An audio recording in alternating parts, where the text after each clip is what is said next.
Hello friends, library of books में आपका स्वागत है। आज हम जानेंगे if truth be told by Om Swami book के बारे में। कहानी शुरू होती है एक छोटे से शहर से, जहां जिंदगी बहुत साधारण थी।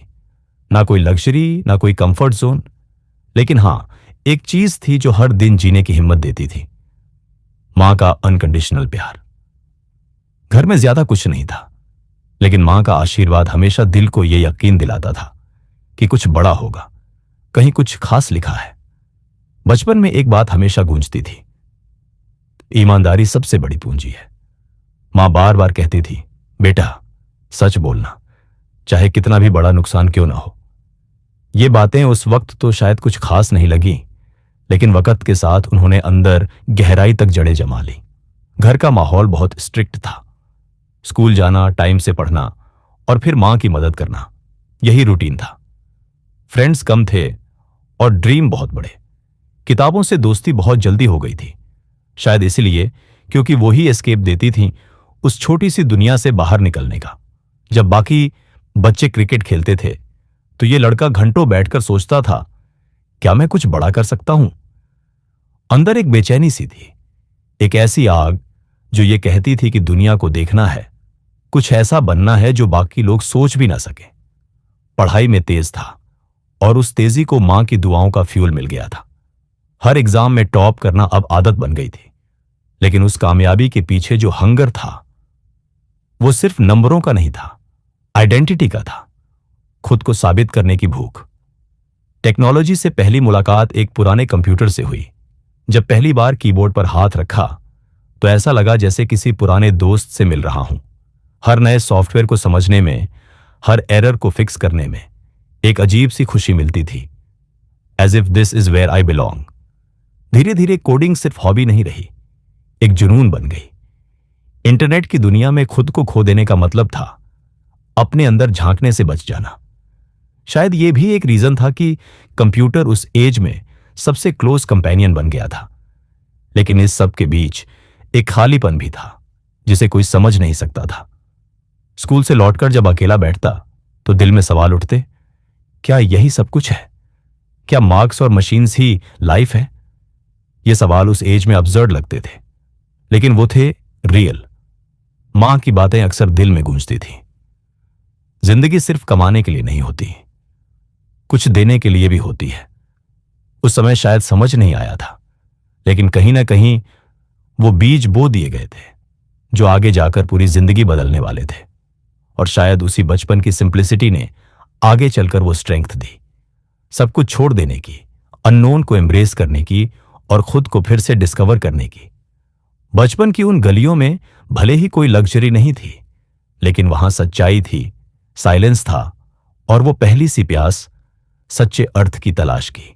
शहर की सीमाओं से बाहर निकलने का पहला सपना उसी दिन देखा, जब एक अखबार के कोने में ऑस्ट्रेलिया की एक यूनिवर्सिटी का एड छपा था। दिल धड़क उठा, क्या मैं वहां तक पहुंच सकता हूं? उस एज में यह सोचना भी किसी ड्रीम जैसा था, लेकिन उस ड्रीम के पीछे जो कॉन्फिडेंस था वो मां की आंखों से मिला था। पैसों की तंगी थी, हालात आसान नहीं थे, लेकिन उस लड़के ने ठान लिया था, कोई ना कोई रास्ता निकलेगा। स्कॉलरशिप की तलाश शुरू की और स्लीपलेस नाइट्स में वो ईमेल्स लिखे गए जिनमें सिर्फ डेस्परेशन नहीं, डिटर्मिनेशन भी था। रिजेक्शन भी मिले, लेकिन हर नो के बाद एक नया ट्राई और ज्यादा पावरफुल होता गया। आखिरकार एक यूनिवर्सिटी से पॉजिटिव रिस्पॉन्स आया। दिल भर आया, क्या सच में अब जिंदगी बदलने वाली है? पासपोर्ट बनवाना, वीजा अप्लाई करना और फिर पैकिंग करना, यह सब इतना मैजिकल लग रहा था जैसे किसी मूवी का हिस्सा हो। मां का हाथ पकड़कर बस इतना कहा, जल्दी वापस आऊंगा, कुछ बनकर। फ्लाइट में बैठते वक्त पहली बार दुनिया इतनी बड़ी लगी।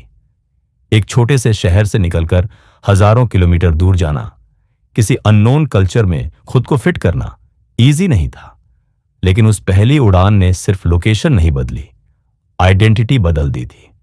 ऑस्ट्रेलिया पहुंचते ही रियलिटी ने वेलकम किया। लैंग्वेज बैरियर था, एक्सेंट समझ नहीं आता था और अकेलापन तो जैसे हर दिन साथ चलता था। पहली बार खुद के लिए खाना बनाना, लॉन्ड्री करना और बिल्स भरना, इन सब ने मैच्योरिटी की वो कीमत सिखाई जो किताबों से कभी नहीं मिलती। जॉब की तलाश में स्ट्रीट्स की खाक छानी, रेस्टोरेंट्स में पूछना, क्लीनिंग जॉब्स के लिए अप्लाई करना और रिजेक्शन के बाद भी मुस्कुराना, यही नया नॉर्मल था। लेकिन यही स्ट्रगल था जिसने रूट्स को और मजबूत कर दिया। और फिर मिली पहली जॉब, एक छोटे से कैफे में डिशवॉशर की। कई बार लोग घूरते थे, एक्सेंट पर हंसते थे, लेकिन उस लड़के के अंदर कुछ टूटता नहीं था। रात को थककर हॉस्टल लौटना और फिर लैपटॉप खोलकर कोडिंग सीखना, यह रूटीन बन गया था। यही वो टाइम था जब उसने खुद को पूरी तरह टेक्नोलॉजी में डुबो दिया। साथ साथ कॉलेज भी था और असाइनमेंट्स के डेडलाइंस कभी माफ नहीं करते थे। दिन में कैफे की नौकरी, रात में पढ़ाई और फिर वीकेंड में फ्रीलांस काम। ऐसा लगता था जैसे जिंदगी मैराथन बन चुकी है। लेकिन उस स्पीड में भी दिशा थी और उस हस्तलिखित में भी उद्देश्य। धीरे धीरे मेहनत रंग लाने लगी। प्रोफेसर्स रिकॉग्नाइज करने लगे, क्लासमेट्स रिस्पेक्ट देने लगे और कुछ पैसे भी बचने लगे। उस छोटे डिशवॉशर ने अब एक जूनियर डेवलपर की प्रोफाइल हासिल कर ली थी। और यही शुरुआत थी एक ऐसे सफर की जो उसे कोडिंग से स्पिरिचुअलिटी तक ले जाने वाला था। लेकिन उस सक्सेस के बीच भी एक सवाल हमेशा साथ था, यह सब करने के बाद भी दिल खाली क्यों है? क्या यह लाइफ सिर्फ सर्वाइवल है या कुछ और भी है जिसे मैं महसूस नहीं कर पा रहा हूं? और शायद इसी सवाल ने आगे चलकर उस लड़के को फिर एक नई दिशा में मोड़ दिया। वहां जहां पैसा कमाने का नहीं, सच्चाई को पाने का रास्ता शुरू होता है। ऑस्ट्रेलिया में कदम जमाने के बाद सब कुछ तेजी से बदलने लगा। वो लड़का जो कभी कैफे में बर्तन धोता था, अब एक मल्टीनेशनल टेक कंपनी में काम कर रहा था। अब वो जिस ऑफिस में बैठता था, वहां एक्सपेंसिव सूट्स, लग्जरी कार्स और हाई लेवल डिस्कशंस का माहौल था। बाहर से सब परफेक्ट लग रहा था, लेकिन अंदर कुछ अधूरा सा था। उसकी सैलरी अब इतनी थी कि हर महीने फैमिली को पैसे भेज सकता था, खुद की जरूरतें पूरी कर सकता था और कभी सोची भी नहीं थी ऐसी चीजें खरीद सकता था। नया फोन, ब्रांडेड क्लोथ्स, इवन एक कार भी। लेकिन फिर भी जब रात को अकेला होता तो दिल में एक अजीब सी चुप्पी फैल जाती। हर सक्सेस एक और टारगेट बन जाती थी। एक प्रमोशन मिलते ही अगली पोजीशन की दौड़ शुरू हो जाती थी। कभी कोडिंग में मास्टरी हासिल करनी होती तो कभी क्लाइंट्स को इंप्रेस करना होता। एक मशीन जैसा बन गया था, प्रोडक्टिव, फास्ट, एफिशिएंट। लेकिन इंसानी भावनाएं कहीं पीछे छूट रही थी। ऑफिस के लोग उसे एडमायर करते थे, उसके डेडिकेशन की मिसाल देते थे, लेकिन किसी को नहीं पता था कि कभी कभी वो वॉशरूम में खुद से आंखें चुराता था। खुद से पूछता था, क्या मैं सच में खुश हूं? यह सब मैंने खुद के लिए किया था या बस दुनिया को दिखाने के लिए? संडे की शामें सबसे भारी होती थी। जब काम का प्रेशर नहीं होता, तब खामोशी का वेट महसूस होता था। उस साइलेंस में एक सवाल गूंजता, अब आगे क्या? और यही सवाल धीरे धीरे इतना लाउड होता गया कि सक्सेस की सारी चमक फीकी लगने लगी। एक बार ऐसा हुआ कि उसे एक बहुत बड़े प्रोजेक्ट पर ऑन साइट जाना था, एक अपॉर्चुनिटी जिसे हर कोई ड्रीम मानता। लेकिन जैसे ही उसने बोर्डिंग पास हाथ में लिया, अंदर कुछ रुक गया। दिल ने कहा, और कितनी दूर जाना है खुद से भागते हुए। उस दिन उसने पहली बार फ्लाइट कैंसिल की और खुद से मिलने का पहला प्रॉमिस किया। वो दिन टर्निंग पॉइंट था। उसने अपने काम से थोड़ा ब्रेक लिया और वीकेंड्स पर बाहर जाना शुरू किया। नेचर के पास, पार्क्स में, लाइब्रेरीज में। वही लड़का जो कभी सिर्फ बाइनरी नंबर्स और बिजनेस लैंग्वेज में सोचता था, अब बर्ड्स की आवाज और पुराने मंदिरों की खामोशी में कंफर्ट ढूंढने लगा। रीडिंग हैबिट्स भी बदलने लगी। अब सेल्फ हेल्प बुक्स की जगह स्पिरिचुअल टेक्स्ट्स ने ले ली। वो अब जिंदगी को लॉजिक से नहीं, एक्सपीरियंस से समझना चाहता था। मेडिटेशन में बैठना एक स्ट्रगल से शुरू हुआ था, लेकिन धीरे धीरे वही स्ट्रगल उसका एंकर बन गई। और इसी फेज में एक थॉट बार बार आता, क्या मैं पूरी जिंदगी इसी रेस में दौड़ता रहूंगा? क्या मैं बस एक अच्छा एम्प्लॉय, एक अच्छा कोडर बनकर रहना चाहता हूं? या फिर मुझे खुद को समझना है, उस ट्रूथ को छूना है जो शायद हर इंसान को अंदर से बदल देता है? यही सवाल उसकी नींदें उड़ाने लगे। और उस बेचैनी में एक स्पार्क जला, एक ऐसा स्पार्क जो कंफर्ट जोन से बाहर जाने को मजबूर करने वाला था। एक ऐसा स्पार्क जो कहता था, अब और नहीं, अब खुद की खोज शुरू करनी है। वो दिन याद है जब उसने अपने लैपटॉप को बंद करते हुए खुद से पूछा, क्या यही है वो लाइफ जिसकी मैंने कभी कल्पना की थी? बाहर सक्सेस की चमक थी, लेकिन अंदर एक खालीपन जिसे कोई अवार्ड, कोई सैलरी भर नहीं पा रही थी। और शायद यही सबसे बड़ा कॉन्फ्लिक्ट था। बाहर सब परफेक्ट, लेकिन भीतर सब उल्टा। एक रात ऑफिस से लौटते हुए उसने अपने कमरे की लाइट बुझा दी और खिड़की से बाहर देखते हुए बस चुपचाप बैठा रहा। सामने शहर की रोशनी चमक रही थी, लेकिन उसकी आंखों में नमी थी। ऐसा लग रहा था जैसे सब कुछ होते हुए भी कुछ नहीं है।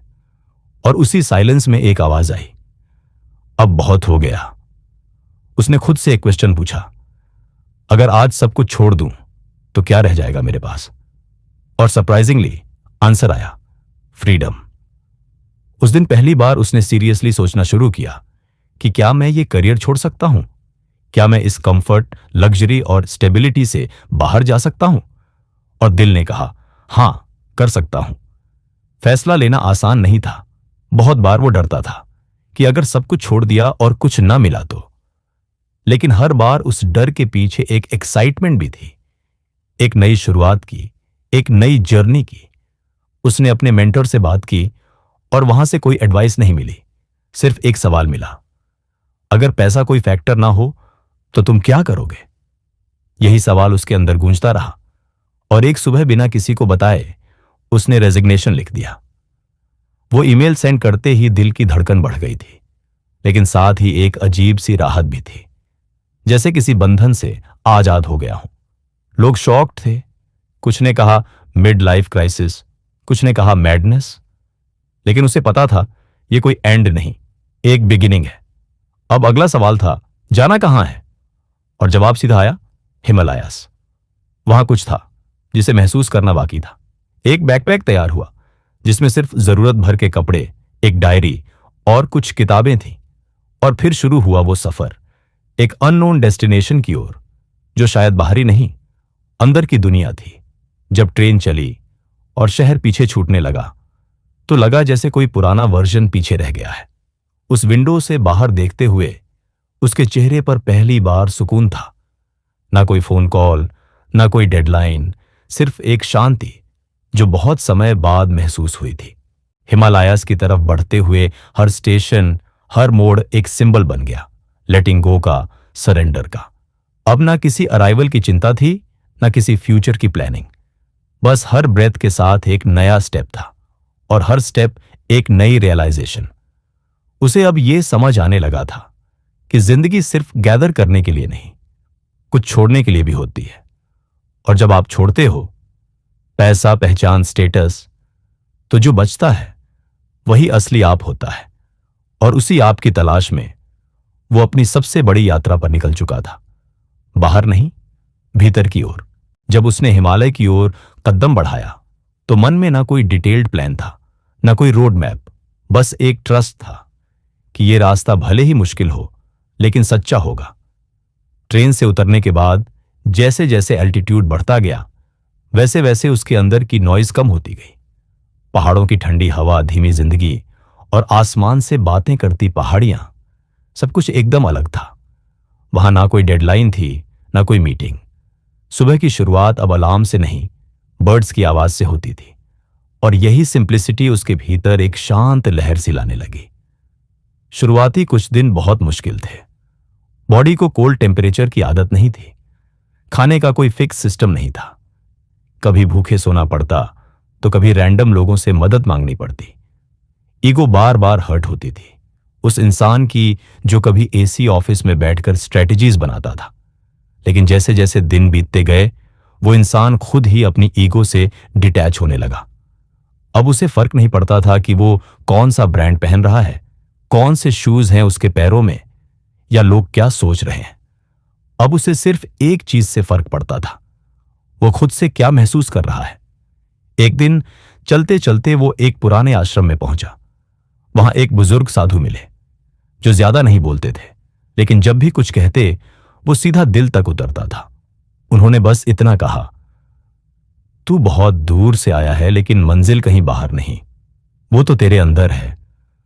उस एक लाइन ने जैसे सब कुछ खोल दिया। धीरे धीरे मेडिटेशन उसकी डेली लाइफ का हिस्सा बनने लगा। शुरू में बहुत डिस्ट्रैक्शन होता था, कभी घुटनों में दर्द, कभी माइंड में थॉट्स की स्टॉर्म, लेकिन उसने हार नहीं मानी। हर दिन एक नया अटेम्प्ट, बस खुद को ऑब्जर्व करना बिना जज किए। और एक दिन ऐसा भी आया जब पहली बार उसने इनर साइलेंस को फील किया। ना कोई थॉट, ना कोई अर्ज, बस एक प्योर प्रेजेंस जहां सिर्फ वो था और उसकी ब्रेथ। उस एक पल में उसे समझ आ गया, पीस किसी एक्सटर्नल चीज में नहीं, वो तो इसी मोमेंट में छुपी होती है। नेचर के बीच रहते रहते उसे ट्रीज, रिवर्स और विंड से एक डीप कनेक्शन फील होने लगा था। अब हर चीज एक टीचर थी। कोई उसे पेशेंस सिखा रहा था, कोई लेटिंग गो, और कोई खुद को पूरी तरह सरेंडर करना। उसे अब समझ आ रहा था, जिंदगी में जो कुछ भी आता है वो सिखाने आता है। और शायद पहली बार उसे खुद से प्यार होने लगा था, ना अचीवमेंट्स की वजह से, ना स्किल्स की वजह से, बस इसलिए क्योंकि वो खुद के साथ ऑनेस्ट था। उसने जिंदगी को सिर्फ सरवाइव करने के लिए नहीं, उसे डीपली एक्सपीरियंस करने के लिए चूज किया था। उस दिन जब वो मेडिटेशन से उठकर आसमान की ओर देख रहा था तो उसके चेहरे पर एक हल्की सी मुस्कान थी, जैसे उसने खुद से साइलेंटली कहा हो, हां, अब मैं सच में जी रहा हूं। एक दिन आश्रम के एक साधु ने उसे देखा और कहा, अब बहुत बोल लिया, अब थोड़ा सुन। उसने मुस्कुराकर पूछा, किसे सुनूं? और जवाब आया, उसे जो तेरे भीतर हमेशा से बोल रहा है, लेकिन तू कभी रुककर सुन नहीं पाया। यहीं से शुरुआत हुई उसकी मौन साधना की। मौन का मतलब सिर्फ चुप रहना नहीं था, यह एक पूरी यात्रा थी, अपने भीतर उतरने की, अपनी थॉट्स की आवाजें सुनने की, और फिर उन सबको पार करके एक ऐसे साइलेंस तक पहुंचने की जो शब्दों से परे हो। पहले दिन ही जब उसने खुद से वादा किया कि अब कुछ दिन बिना बोले रहेगा, तो सबसे पहले उसका माइंड ही रिबेल करने लगा। हर घंटे कोई थॉट उसे बोलने को उकसाता, कुछ एक्सप्लेन करने की अर्ज होती, किसी से कनेक्ट करने की इच्छा उठती, लेकिन हर बार उसने खुद को रोका। और तब उसे समझ आया कि साइलेंस बाहर नहीं, भीतर लाना पड़ता है। जब माइंड शांत नहीं होता तो बाहर का साइलेंस भी शोर बन जाता है। पहले 2 दिन जैसे टॉर्चर की तरह लगे, बार बार इनर चैटर बढ़ जाता, पुरानी यादें, रिग्रेट, कंपैरिजन और फ्यूचर की एंजाइटी। लेकिन उसने हार नहीं मानी। उसने खुद को हर थॉट को ऑब्जर्व करने की प्रैक्टिस दी, ना उसे दबाया, ना पकड़ा, बस देखा और जाने दिया। तीसरे दिन कुछ अलग हुआ। जब वो मेडिटेशन में बैठा तो एक गहरा भाव आया, जैसे कुछ टूट रहा हो भीतर, कुछ ऐसा जो सालों से जमा हुआ था। वो भावनाएं जो उसने कभी एक्सप्रेस नहीं की थी, गिल्ट, सैडनेस, लॉन्गिंग, सब बाहर आने लगी। आंखों से आंसू बहने लगे, लेकिन ये आंसू किसी दुख के नहीं, एक लिबरेशन के थे। धीरे धीरे मौन उसके अंदर बसने लगा। अब साइलेंस डरावना नहीं लगता था, वो हीलिंग जैसा महसूस होने लगा था। हर सुबह सूरज की पहली किरण से बात होती थी, हर शाम बर्ड्स की आवाज में कोई मैसेज सुनाई देता था। जो बातें पहले वर्ड्स से होती थीं, अब वो सिर्फ प्रेजेंस से होने लगी। एक दिन मेडिटेशन के बाद वो पेड़ के नीचे बैठा था और अचानक एक थॉट आया कि लाइफ कितनी सिंपल है, लेकिन हम ही उसे कॉम्प्लेक्स बना देते हैं। हम हर चीज में मीनिंग खोजते हैं, लेकिन शायद सबसे सच्चे मोमेंट्स वो होते हैं जिनमें कोई मीनिंग नहीं, बस एक प्योर बीइंग होता है। उस मौन साधना में उसने खुद को नए सिरे से जाना। उसे पता चला कि वो सिर्फ एक नेम या आइडेंटिटी नहीं है, ना ही वो उसके थॉट्स है, ना फीलिंग्स। वो सिर्फ एक अवेयरनेस है जो देख रही है, महसूस कर रही है और धीरे धीरे खुद से जुड़ती जा रही है। जब 10 दिन पूरे हुए और उसने पहला शब्द दोबारा बोला, तो उसकी ओन वॉइस भी उसे अजनबी सी लगी। लेकिन अब हर शब्द में एक वेट था, हर पॉज में एक डेप्थ। अब वो बोलने के लिए नहीं बोलता था, सिर्फ तब जब कुछ बोलना सच में जरूरी होता था। उसके अंदर अब एक क्लैरिटी थी कि साइलेंस कोई वीकनेस नहीं, वो तो सबसे बड़ा स्ट्रेंथ है। जब आप खुद से कनेक्ट होते हो तो बाहर की दुनिया आपको डिस्टर्ब नहीं कर पाती। और यही वो टर्निंग पॉइंट था जहां उसकी स्पिरिचुअल जर्नी सिर्फ बाहर से नहीं, भीतर से भी सच्ची हो गई। सुबह का वक्त था, आकाश हल्का नीला और हवा में एक ठंडक थी। वो अपने मेडिटेशन के बाद जब उठा तो भीतर एक आवाज आई, अब अगला कदम उठाने का समय आ गया है। लेकिन ये कदम कोई सामान्य नहीं था, ये था संपूर्ण त्याग का। हर वो चीज जो आइडेंटिटी से जुड़ी थी, कंफर्ट से जुड़ी थी, उसे छोड़ देना। आश्रम के गुरु ने कहा, अब तुम्हें अपना पास्ट पूरी तरह छोड़ना होगा। ना पैसा, ना पहचान, ना सुविधा, बस एक चादर, एक कमंडल और एक लकड़ी की थाली। क्या तू तैयार है सब त्यागने के लिए? उस एक पल में उसके अंदर एक डर भी था, लेकिन कहीं एक गहरी शांति भी। उसने सिर झुका दिया और कहा, हां। उस दिन से शुरू हुआ एक नया जीवन। ना मोबाइल, ना बुक्स, ना किसी से बातचीत। हर दिन एक रूटीन में बदल गया। सुबह 3 बजे उठना, स्नान, फिर ध्यान और मौन व्रत। खाने में सिर्फ उबली दाल, कभी कभी सूखी रोटी और अधिकतर दिन तो सिर्फ गर्म पानी। पर सरप्राइजिंगली इस कठोर जीवन में भी उसे एक तरह की खुशी महसूस होने लगी थी। पर असली टेस्ट कंफर्ट छोड़ने का नहीं था, अटैचमेंट छोड़ने का था। किसी दिन उसका मन मथुरा में अपने बचपन की यादों की ओर भागता, किसी दिन वो अपने पेरेंट्स को याद करता, लेकिन हर बार उसे खुद से कहना पड़ता, तू जो भी है अभी है, यही है। पास्ट को पकड़ने से जर्नी पूरी नहीं होगी। एक दिन जब वो ध्यान में था तो उसके भीतर एक स्ट्रॉन्ग इमोशन उठा, अकेलेपन का, जैसे सब कुछ खो चुका हो। उसे लगा कि यह त्याग कहीं उसे शून्य की ओर तो नहीं ले जा रहा। लेकिन फिर एक थॉट उभरा, अगर सब कुछ खोकर भी तुम खुद को पा जाओ तो क्या वो हार है या जीत? हर त्याग के साथ कुछ नया खुलने लगा, जैसे लेयर्स उतर रही हो उसके अंदर से। कभी वो ईगो दिखता जो वैलिडेशन चाहता था, कभी वो डर दिखता जो रिजेक्शन से भागता था। लेकिन अब वो सिर्फ ऑब्जर्वर था। वो ना इन इमोशंस से लड़ता था, ना उन्हें दबाता। वो बस विटनेस बनकर उन्हें देखता। एक दिन वो नदी किनारे बैठा था। उसके पास कुछ नहीं था, सिर्फ एक लोटा और बैठने के लिए एक पत्थर। लेकिन उस पल उसने महसूस किया, यही असली रिचनेस है। जब कुछ भी पास ना हो, फिर भी कोई कमी ना लगे, तभी इंसान आजाद होता है। त्याग ने उसे खाली नहीं किया, बल्कि अंदर से भर दिया।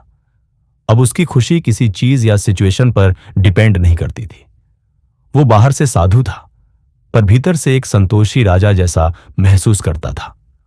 उसे अब समझ आने लगा था कि स्पिरिचुअलिटी का मतलब सिर्फ पूजा नहीं, बल्कि खुद को हल्का करना है, ईगो, फियर और डिजायर से। उसका चलना अब धीमा था, लेकिन माइंडफुल।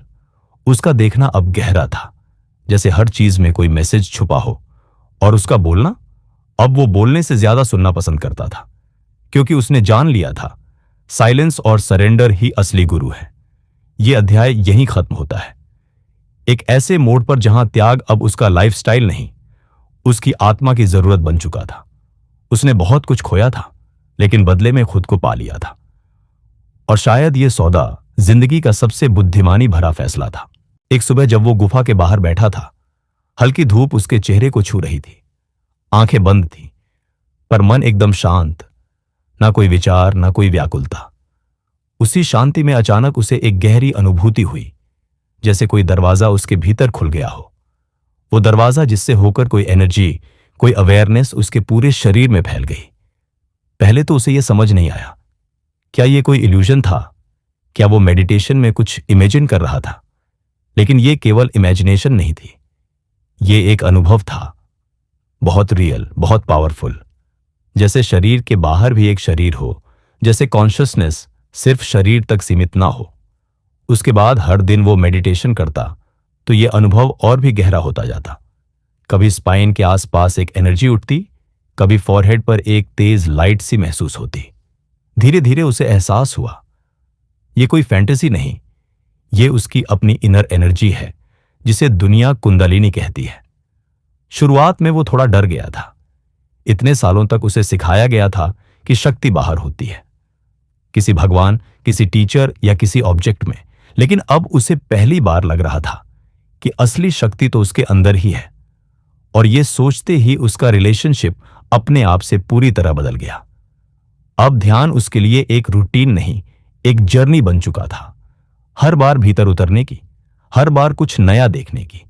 एक दिन उसे ऐसा महसूस हुआ कि वो अपने थॉट्स को बाहर से देख पा रहा है, जैसे माइंड एक स्क्रीन है और वो उससे एक कदम पीछे खड़ा है, ऑब्जर्वर की तरह। उसका ईगो अब धीरे धीरे डिसॉल्व होने लगा। पहले जो छोटी छोटी बातें उसे हर्ट करती थीं, अब वो बस उसे ऑब्जर्व करता और आगे बढ़ जाता। पहले जो डिजायर्स उसे कंट्रोल करती थीं, अब वो उन पर मुस्कुराकर उन्हें जाने देता। ये सब इसलिए मुमकिन हो पाया क्योंकि अब उसकी आइडेंटिटी बाहर की चीजों से नहीं, अंदर की अवेयरनेस से जुड़ चुकी थी। एक दिन एक साधु उससे मिलने आया और बोला, मैंने सुना है तू कुछ खास अनुभव कर रहा है, क्या यह कोई सिद्धि है? उसने सिर्फ मुस्कुराकर कहा, अगर ये सिद्धि है तो ये किसी डिस्प्ले के लिए नहीं, सिर्फ खुद को जानने का जरिया है। उस दिन उसे यह भी समझ आया, असली शक्ति वो होती है जो तुम्हें हम्बल बनाती है, ना कि एरोगेंट। धीरे धीरे उसकी सेंसेस भी शार्पन होने लगी। वो लोगों की प्रेजेंस से उनकी एनर्जी महसूस कर लेता था, किसी जगह का वाइब पकड़ सकता था। उसका इंट्यूशन इतना स्ट्रांग हो गया था कि कई बार उसे किसी घटना का अंदाजा पहले ही हो जाता था। लेकिन इन सब के बावजूद उसने खुद को ग्राउंडेड रखा, क्योंकि उसे पता था ये सब टूल्स हैं, डेस्टिनेशन नहीं। अब वो जान चुका था कि असली शक्ति ना शरीर में होती है ना माइंड में, वो तो अवेयरनेस में होती है। और जब अवेयरनेस प्योर होती है तो हर चीज क्लियर दिखने लगती है, डिसीजंस आसान हो जाते हैं, इमोशंस मैनेजेबल हो जाते हैं और लाइफ एक फ्लो में चलने लगती है। यहां उसकी यात्रा एक नए मोड़ पर पहुंचती है। उस मोमेंट पर जहां वो अपनी हिडन पावर को एक्सेप्ट कर चुका है, उसे सेलिब्रेट नहीं करता, बस उसे लाइव करता है। अब उसकी यात्रा ईगो से एनर्जी की तरफ और एनर्जी से एनलाइटनमेंट की ओर बढ़ने लगी थी। अब तक की साधना ने उसे इतना कुछ दे दिया था कि भीतर से वो पूर्ण महसूस करने लगा था। लेकिन इसी कंप्लीटनेस के साथ एक नई बेचैनी ने जन्म लिया। ये बेचैनी किसी कमी की नहीं थी, बल्कि ओवरफ्लो की थी। उसके भीतर जो शांति, जो ज्ञान, जो ऊर्जा भर चुकी थी, अब वो बाहर बहना चाहती थी। और वहीं से शुरू हुआ उसका सेवा की ओर पहला कदम। पहले वो सोचता था कि सर्विस यानी किसी को खाना खिला देना या गरीबों को दान देना, लेकिन अब उसकी समझ बदल चुकी थी। अब सेवा का अर्थ था किसी और के जीवन को थोड़ा और लाइट फील्ड बनाना, किसी की कंफ्यूजन को क्लैरिटी में बदलना, किसी के दुख को समझकर उसे अपनापन देना। असली सेवा वही होती है जो दूसरे के दिल तक पहुंचे, सिर्फ हाथ तक नहीं। गुफा से निकलते वक्त उसने आसपास के गांवों को ऑब्जर्व करना शुरू किया। वहां लोग बेसिक चीजों के लिए भी स्ट्रगल कर रहे थे, खाना, पढ़ाई, इलाज। कई लोग जीवन से थक चुके थे, लेकिन किसी से शेयर करने की हिम्मत नहीं थी। और यहीं उसने ठान लिया, अब यह यात्रा सिर्फ खुद तक सीमित नहीं रहेगी, अब यह दूसरों के लिए भी होगी। उसने छोटे छोटे प्रयासों से शुरुआत की। कभी किसी बच्चे को पढ़ाया, कभी किसी बुजुर्ग को दवा दिलवाई। लेकिन ये सारे काम वो बिना पहचान, बिना दिखावे के करता। वो कहता, अगर सेवा में ईगो आ गया तो वो सेवा नहीं रह जाती। ये काम भगवान के लिए है, शो ऑफ के लिए नहीं। धीरे धीरे कुछ लोग उसकी तरफ खींचने लगे। कोई अपने दुख लेकर आता, कोई गाइडेंस चाहता। वो किसी को गुरु नहीं कहता, बस एक ट्रैवलर की तरह सुनता और शेयर करता। उसकी बातें सिंपल होती थीं, लेकिन दिल से निकलती थीं, और यही उन्हें असरदार बनाता। एक दिन एक लड़की आई, आंखों में आंसू, हाथ में रिपोर्ट। उसने कहा, मुझे लगता है मैं यूजलेस हूं, किसी को फर्क नहीं पड़ता मैं जिंदा हूं या नहीं।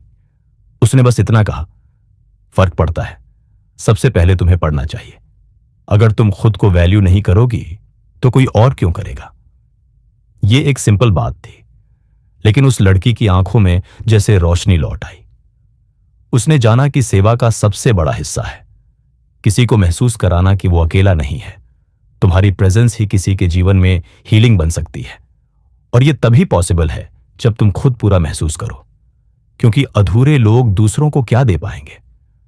धीरे धीरे उसने कुछ साधकों को साथ लिया और छोटे एफर्ट्स को कलेक्टिव बनाया।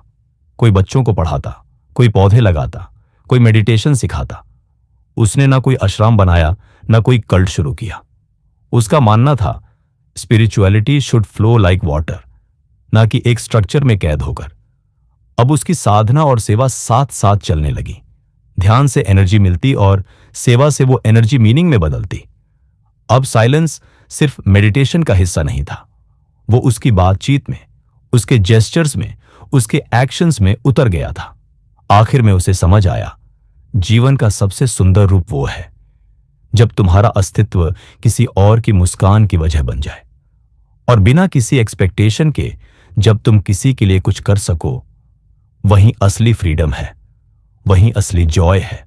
उस दिन सुबह मेडिटेशन के बाद वो नदी के किनारे बैठा था। पानी की लहरें बहुत शांत थीं, जैसे कोई भी डिस्टर्बेंस उन्हें छू नहीं सकता। और फिर अचानक एक सवाल उसके भीतर उभरा, अब मैं कौन हूं? एक सीकर, एक मंक, एक हेल्पर, या फिर बस एक नाम? यह सवाल पहले भी आया था, लेकिन इस बार उसका असर कुछ और था। इस बार जवाब की तलाश नहीं थी, बस ऑब्जर्वेशन था। कई वर्षों की साधना, इनर वर्क और सेवा के बाद अब उसके भीतर का ईगो धीरे धीरे डिसॉल्व हो चुका था। अब उसे अपनी आइडेंटिटी से कोई मोह नहीं था, ना ही उसे इस बात की जरूरत थी कि लोग उसे किसी नाम या टाइटल से पहचाने। वो बस फ्लो में रहना चाहता था, बिना लेबल की जरूरत के। पहले जो चीजें उसे एक्साइट करती थीं, एप्रिसिएशन, रिस्पेक्ट या सक्सेस, अब वो सब भीतर ही भीतर खत्म हो चुकी थी। अब उसका फोकस सिर्फ एक बात पर था, जो कुछ भी मैं करता हूं, क्या वो प्योर है? क्या उसमें ईगो की कोई हल्की सी भी परछाई तो नहीं? अगर है तो वो काम फिर सेवा नहीं, सेल्फ प्रमोशन बन जाएगा। अब उसका जीवन जैसे एक सफेद कैनवास बन चुका था, जिस पर कोई भी रंग चढ़ सकता था, लेकिन वो खुद को उस रंग से जोड़ता नहीं था। अगर कोई उसकी तारीफ करता तो वो मुस्कुराकर थैंक यू कहता, लेकिन उसे अंदर तक कोई इंपैक्ट नहीं होता। अगर कोई क्रिटिसाइज करता तो वो उतनी ही शांति से उसे सुनता, जैसे वो उसकी ही कोई बीती वॉइस हो। उसने अपने थॉट्स को और गहराई से ऑब्जर्व करना शुरू किया। जैसे जैसे अवेयरनेस बढ़ी, उसने महसूस किया, हम अक्सर अपने विचारों से खुद को डिफाइन कर लेते हैं, लेकिन विचार आते हैं, जाते हैं। तो क्या हम भी उतने ही टेम्पोररी हैं, या फिर हम वो कॉन्शियसनेस हैं जो उन थॉट्स को नोटिस कर रही है? ये रियलाइजेशन बहुत पावरफुल था। अब वो हर चीज को इस क्लैरिटी से देखता, इमोशंस, एक्शंस, कॉन्वर्सेशंस, डिजायर्स, सब कुछ एक ऑब्जर्वर के नजरिए से। और यहीं से उसका जीवन एफर्टलेस होने लगा। अब डिसीजंस नेचुरली होते, कॉन्फ्लिक्ट्स फेड होने लगे और पीस उसके डिफॉल्ट स्टेट में बदल गई। एक दिन एक विजिटर ने उससे पूछा, आपने इतना कुछ अचीव किया, फिर भी आप खुद को कुछ नहीं मानते, ऐसा कैसे पॉसिबल है? उसने जवाब दिया, इसलिए पॉसिबल है क्योंकि जितना ज्यादा तुम खुद को किसी टैग से जोड़ोगे, उतना ही तुम अपने ऑथेंटिक सेल्फ से दूर चले जाओगे। यह बात सुनकर वो विजिटर कुछ देर शांत रहा। शायद पहली बार किसी ने इतनी सिंप्लिसिटी से ईगो की जड़ पर चोट की थी। अब वो जान चुका था, जीवन में सबसे बड़ी लिबरेशन तब मिलती है जब तुम खुद को किसी इमेज में बांधना छोड़ देते हो, जब तुम्हारी प्रेजेंस किसी एजेंडा से नहीं, सिर्फ अवेयरनेस से ड्रिवन होती है। यही वो मोमेंट था जब उसका अस्तित्व एक माध्यम बन चुका था, ना कुछ होने की चाह, ना कुछ दिखाने की कोशिश। अब साइलेंस उसकी सबसे गहरी लैंग्वेज थी और स्टिलनेस उसका सबसे सच्चा एक्सप्रेशन।